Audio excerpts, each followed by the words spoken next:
క్రీడాకారులకు 3% ఉద్యోగ అవకాశాలు లభిస్తాయని ఎమ్మెల్యే సుంతా లక్ష్మారెడ్డి తెలిపారు. గురువారం రోజున కౌలిపడి మండల కేంద్రంలోని జిల్లా పరిషత్ ఉన్నత పాఠశాలలో జరిగిన సీఎం కప్ విజేతలకు బహుమతులు పంపిణీకి ముఖ్య అతిథిగా ఎమ్మెల్యే సుంతా లక్ష్మారెడ్డి, జిల్లా గ్రంథాలయ చైర్పర్సన్ చిలుముల సుహాసిని రెడ్డి హాజరయ్యారు. ఈ సందర్భంగా ఎమ్మెల్యే సుంతా లక్ష్మారెడ్డి మాట్లాడుతూ క్రీడాకారులకు 3% ఉద్యోగ అవకాశాలు లభిస్తాయని విద్యార్థులను ఉద్దేశించి తెలిపారు. విద్యార్థులు క్రీడపై స్ఫూర్తిని పెంచుకోవాలన్నారు. ఎంపీడీఓ, గ్రామ పంచాయతీ సెక్రటరీల ద్వారా విద్యార్థులు క్రీడల్లో పాల్గొనే విధంగా అవకాశం కల్పించాలన్నారు. జిల్లా గ్రంథాలయ చైర్పర్సన్ చిలుముల సుహాసిని రెడ్డి మాట్లాడుతూ క్రీడలు మానసిక ఉల్లాసాన్ని ఇస్తాయని, క్రీడలలో గెలుపు ఓటములు సహజమన్నారు. నేడు ఓటమి రేపటి గెలుపుకు సూచకమన్నారు. విద్యార్థులు చదువుపై శ్రద్ధ వహిస్తూ క్రీడల్లో పాల్గొనాలని తెలిపారు.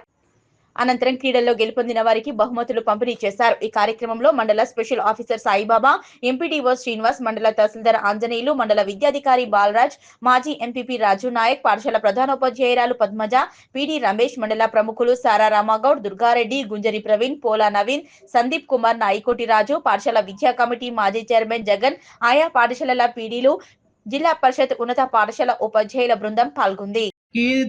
స్పోర్ట్స్లో ఇంట్రెస్ట్ ఉంటే ఆ స్పోర్ట్లో ఎంకరేజ్ చేయడానికి మీ పీఈటీలు కూడా మీకు సహకరిస్తే తల్లిదండ్రులు కూడా ఆ విధంగా ఎంకరేజ్ చేస్తారని చెప్పేసి కూడా ఈ సందర్భంగా మీ అందరికీ తెలియజేస్తూ, మరి ఆటలపైన కూడా మీరు కాన్సన్ట్రేట్ చేయాల్సిందిగా కూడా మీ అందరినీ కోరుకుంటూ, ఈరోజు గెలిచినటువంటి వాళ్ళు ఏంటంటే గెలిచిన ఆనందంగా ఉండొచ్చు, కానీ ఓడిపోయిన వాళ్ళు బాధపడుతుండొచ్చు. కానీ గెలిపోవటములు అనేటివి సహజం. మన పార్టిసిపేషన్ అనేది చాలా ముఖ్యం. కాబట్టి పట్టుదలతోని మరి కృషితోని గట్టిగా కృషి చేస్తే మరి విశ్వాసంతో మనం ఆడాల్సినటువంటి అవసరం ఉంది. కాబట్టి ఆ విధంగా మీరు ఆడి మరి గెలుపొందాలని చెప్పేసి కూడా ఈ సందర్భంగా మీ అందరికీ తెలియజేస్తూ, మీ అందరికీ కూడా ఈ స్పోర్ట్స్ ఆడడం వల్ల ఏంటంటే వేరే స్కూల్ వాళ్ళు మన దగ్గరకు వచ్చింది. అవునా? తురికి రెసిడెన్షియల్ స్కూల్ ఇంకా చాలా స్కూల్స్ నుంచి వచ్చింది. దానివల్ల ఏమవుతుంది, ఫ్రెండ్షిప్ అనేది ఇంప్రూవ్ అవుతుందా లేదా? ఫ్రెండ్షిప్ అయిందా? వేరే స్కూల్ పిల్లలతో అయిందా లేదా? మీకు ఫ్రెండ్షిప్ ఇంప్రూవ్ అవుతుంది. తర్వాత ఒక డిసిప్లిన్ అన్నది వస్తుంది. అదేవిధంగా స్పోర్ట్స్ స్పిరిట్ కూడా పెరుగుతుంది. కాబట్టి ఈ క్రీడలు ఉపయోగించుకోవాల్సినటువంటి అవసరం ఉందని చెప్పేసి కూడా మీ అందరికీ తెలియజేస్తూ, మీ అందరికీ మరొకసారి శుభాకాంక్షలు తెలియజేస్తూ, మీరు క్రీడల పట్ల కూడా శ్రద్ధ వహించే విధంగా మేము ఇంకా కార్యక్రమాలు కూడా చేపట్టడం జరుగుతుందని మరొకసారి మీ అందరికీ తెలియజేస్తూ సెలవు తీసుకున్నాను. బాగా ఆడినటువంటి పిల్లలు, ఎందుకంటే మనం 8th 9th గ్రామాల్లో ఆడినాం, 9th 10th 11th 12th మండల స్థాయిలో ఆడినాం, మళ్ళీ రేపు జిల్లా స్థాయిలో ఆడతారు. బాగా ఆడేటువంటి పిల్లల్ని కూడా వాళ్ళకి మళ్ళీ ట్రైనింగ్ ఇచ్చేందుకు మన రాష్ట్రంలో స్పోర్ట్స్ స్కూల్స్ కూడా ఉన్నాయి.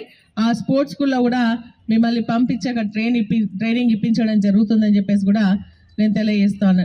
మరి మనం ఎంతసేపు ఏం చేస్తున్నాం అంటే, ఇంతకుముందు మరి సుహాసిని గారు చెప్పినట్టుగా మనం చాలా స్పోర్ట్స్ ఆడేటోళ్ళం. ఇంతకుముందు చిన్న చిన్న గల్లీలో అటువంటి ఎన్నో ఆటలు, మనకు గోలీ ఆటలు కానీ గోలికాయలు ఆడతారా ఇప్పుడు? మీరు మర్చిపోయాను.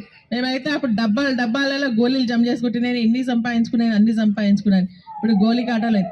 మనం మట్టిలలో ఆడుకుంటే ఏంటంటే ఆ బలం అనేది, మనకు శక్తి అనేది మట్టి ద్వారా వస్తుంది. కాబట్టి అది ఆటలు మర్చిపోయిన బొంగురాలు, మళ్ళీ అదేవిధంగా ఏంటంటే ఇది గిల్లిటప్ప, ఏమంటారు కట్టెతో కొట్టేది, కరాబిల్లా, ఇవన్నీ ఆడుతుండే.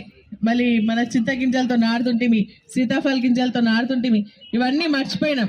ఆడుతున్నారు ఇప్పుడు కూడా. ఏం ఆడుతున్నారు? ఫోన్లలో గేమ్స్ ఆడుతున్నారు. అవునా? ఫోన్ ఒక్కసారి చేతికి వచ్చిందంటే వీడియో గేమ్స్ ఆడుతున్నారు. ఈ వీడియో గేమ్స్ ద్వారా ఏంటంటే మెంటల్గా స్ట్రెస్ అవుతుంది, కళ్ళకు మరి నిజంగా కూడా స్పెక్ట్స్ వస్తున్నాయి, తర్వాత మనకి ఇబ్బంది జరుగుతుంది. కాబట్టి వాటిని కాకుండా మనం ఆధునిక దీన్ని ఉపయోగించుకోవాలి. న్యూ టెక్నాలజీని, మోడర్న్ టెక్నాలజీని మనం ఉపయోగించుకోవాలి. ఎందుకంటే గ్లోబలైజేషన్లో కంపల్సరీ అది అవసరం. కానీ ఏదైతే అవసరం ఉందో అదే ఉపయోగించుకోవాలి. మనకు కోవిడ్ వచ్చినాక ఏం చేసినా, చదువుకునేటువంటి పిల్లలకి కొట్టి, అప్పుడు ఆడుకుంటేనేమో కొట్టి ఫోన్లు గుంజుకునేటోళ్ళం.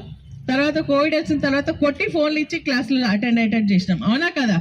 కానీ అది కంపల్సరీ. సరే, చదువుకోవడానికి, మన నాలెడ్జ్ ఇంప్రూవ్ చేసుకోవడానికి, మనకు జనరల్ నాలెడ్జ్ పెరగడానికి మరి ఈ ఫోన్స్ నెట్ ద్వారా మనం ఉపయోగించుకోవచ్చు. కానీ ఈ గేమ్స్ ఇవన్నీ చాలా మంది పిల్లలు ఏంటంటే ఆ గేమ్స్ ఆడి ఏమవుతుందంటే వాళ్ళ బ్రెయిన్ వీక్ అయిపోయి గేమ్లో ఓడిపోతే కూడా తట్టుకోలేకుండా సూసైడ్ చేసుకున్నటువంటి సందర్భాలు చాలా ఉన్నాయి. కాబట్టి దాని జోలికి వెళ్ళొద్దని మీ అందరికీ సందర్భంగా తెలియజేస్తా ఉన్నాను. మరి తట్టుకునేటువంటి శక్తి రోజు తగ్గిపోతుంది విద్యార్థుల్లో. కాబట్టి ఈ ఫోన్కి దూరంగా ఉంచి కాసేపు పిల్లలందరూ కలిసి మంచిగా తోటి విద్యార్థులతోని ఆడుకున్నట్టయితే మరి అందుకనే ఈరోజు మిమ్మల్ని అటు నుంచి ఇటు డైవర్ట్ చేయడానికి జిల్లా మన గ్రంథాలయానికి సంబంధించినటువంటి బుక్స్ ఏర్పాటు చేయడం, ఆన్లైన్లో కూడా బుక్స్ మీకు దొరుకుతాయి. దాన్ని కానీ లేదంటే గ్రామీణ క్రీడలు ఎంకరేజ్ చేసే విధంగా మనకు ప్రతి గ్రామంలో మళ్ళీ మన స్పోర్ట్స్ ఇవి కట్టియడం జరిగింది, క్రీడా ప్రాంగణాలు. కాబట్టి క్రీడా ప్రాంగణాలు ఇచ్చినాం కేసీఆర్ గారి నాయకత్వంలో. అదేవిధంగా మనకి టీ షర్ట్స్ ఇచ్చినాం, స్పోర్ట్స్ మెటీరియల్ కూడా ఇచ్చినాం. క్రికెట్, వాలీబాల్, తర్వాత మనకు చెస్ ఇవన్నీ కూడా ఇవ్వడం జరిగింది గారికి. అదేవిధంగా ఎంపీడీఓ గారు, ఎంఆర్ఓ గారు, డిఎల్పిఓ గారు, అదేవిధంగా పాఠశాల హెచ్ ప్రధానోపాధ్యాయురాలు గారు, అదేవిధంగా ఇక్కడికి విచ్చేసిన వేదిక మీద ఉన్న అధికారులు, అనధికారులు, ఇంకా పుర ప్రముఖులు అందరికీ కూడా మరి నా నమస్కారాలు తెలియజేస్తూ, క్రీడలు అనేటివి ముఖ్యంగా విద్యార్థులకు మాత్రమే కాదు, ప్రతి ఒక్కరికి క్రీడలు అనేటివి చాలా అవసరం. ఎందుకంటే క్రీడల వల్ల శారీరక దారుఢ్యం ఏర్పడడం మనకు తెలుసు. అయితే దురదృష్టం ఏంటంటే గతంలో చూసినట్టయితే గతానికి ఇప్పటికీ ఈ విషయంలో క్రీడల్లో పాల్గొనే విషయంలో చాలా తేడాలు ఉన్నాయి. ఒకప్పుడు ప్రతి గ్రామం వెలుపల మనం వెళ్తూ ఉంటే గమనించేది, గ్రామం వెలుపల చాలామంది యువకులు ఈ సాయంత్రం అయిందంటే మరి ఆటల్లో మునిగి ఈ ఎక్కువగా అప్పుడు ఆడేటి గ్రామీణ క్రీడలు మరి ఈ కబడ్డీ కానీ, వాలీబాల్ కానీ, ఇంకా అంతకన్నా ముందు చూసుకున్నట్టయితే ఇంకొక క్రీడను మనం మర్చిపోవడం జరిగింది, చిర్రగోనెలు అంటారు, ఇక్కడ ఏమంటారో తెలియదు కానీ చిర్రగోనెలు బాగా ఆడేది. అదేవిధంగా బొంగరాన్ని ఆడియటం, దాంట్లో ఎన్నో రకాల నైపుణ్యాలని ఆ బొంగరాన్ని కింద వేయటం, దాన్ని మళ్ళీ చేతిలోకి తీసుకోవడం, ఇలా రకరకాల విన్యాసాలతో మరి బొంగరాలు ఆడించడం కూడా బాగా ఉండేది.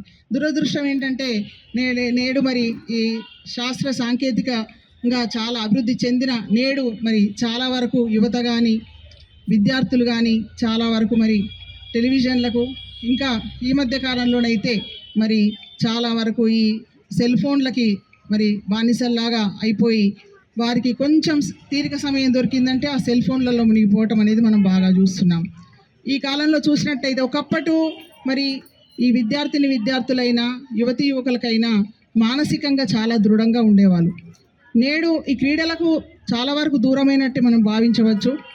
అలాంటి సమయంలో క్రీడా స్ఫూర్తి అనేది చాలా వరకు లోపించిందని మనం చెప్పుకోవచ్చు.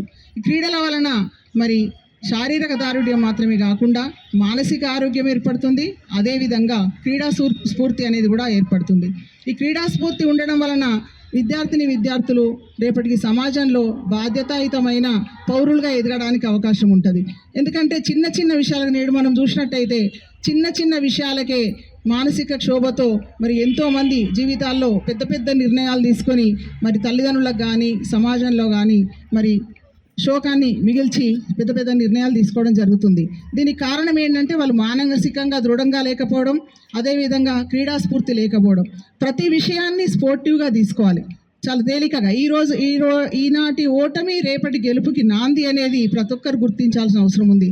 ఈరోజు ఓడిపోయినప్పుడు దానికి మనం ఎందుకు ఓడిపోయాం, ఏ కారణం వల్ల ఓడిపోయాం, గెలవాలంటే ఏం చేయాలి, మరి ఎదుటి జట్టు గెలిచింది కాబట్టి వాళ్ళు ఏ రకంగా గెలవగలిగారు, మనం ఓడడానికి కారణం ఏంటని తెలుసుకొని విశ్లేషించుకొని నెక్స్ట్ పట్టుదల రావాలి. తప్పకుండా నేను గెలవాలి నెక్స్ట్ అనేది తప్పకుండా అలాంటి నిర్ణయాలు తీసుకున్నట్టయితే తప్పకుండా ఈ క్రీడల్లో గెలుపు మాత్రమే కాదు, జీవితంలో కూడా ఎలాంటి ఒడిదుడుకులు ఏర్పడినా ఇబ్బందులు వచ్చినా ఆ ఓటమిని ఒక గెలుపుకు నాందిగా రేపటి భవిష్యత్తు కోసము గొప్ప నిర్ణయాలు తీసుకొని పట్టుదలగా శ్రమించి పెద్ద స్థానాలకి జీవితంలో ఉన్నత స్థానాలు పొందడానికి అవకాశం ఉంటుంది. కాబట్టి విద్యార్థులందరికీ కూడా నేను చెప్పిన మాటలు అర్థమైనాయి అని అనుకుంటున్నా. అర్థమైనాయా? అందరికీ చెప్పింది అర్థమైంది కదా? కాబట్టి ప్రతి ఒక్కరు కూడా క్రీడా స్ఫూర్తిని అలవాటు చేసుకోవాలి. అదేవిధంగా ఓటమిని ఎప్పుడు దిగాలుగా కాకుండా దాన్ని కూడా ఎంజాయ్ చేయండి. ఈ ఓటమి నుండి గెలుపుకు ఇంకా మనకు పట్టుదల పెరుగుతుంది. కాబట్టి ఆ దిశగా మరి ముందుకు సాగి మీరందరూ కూడా భవిష్యత్తులో మంచి ఉన్నత స్థానాలకు ఎదగాలని మీ అందరికీ ఆశీస్సులు అందజేస్తూ, అదేవిధంగా మరి బాలబాలికలు ఇద్దరికి కూడా వేరువేరుగా మరి ఈ పోటీలు పెట్టడం జరిగిందని చెప్పడం జరిగింది. 3 క్రీడలు అయితే వాలీబాల్, ఖోఖో మరియు కబడ్డీ, ఈ 3 క్రీడల్లో మరి గెలిచిన వారందరికీ మరి శుభాకాంక్షలు. అదేవిధంగా రన్నర్స్కి కూడా శుభాకాంక్షలు తెలియజేస్తున్నా. ఎందుకంటే మీరు రన్నర్స్ అయినందుకు ఇంకా మీరు పట్టుదలగా కృషి చేసి మరి మళ్ళీ నెక్స్ట్ వచ్చే సీఎం కప్ క్రీడా పోటీల్లో తప్పకుండా మీరు విజయం సాధించే దిశగా అలా కృషి చేయాలని తెలియజేస్తూ నాకు ఈ అవకాశం ఇచ్చినందుకు అందరికీ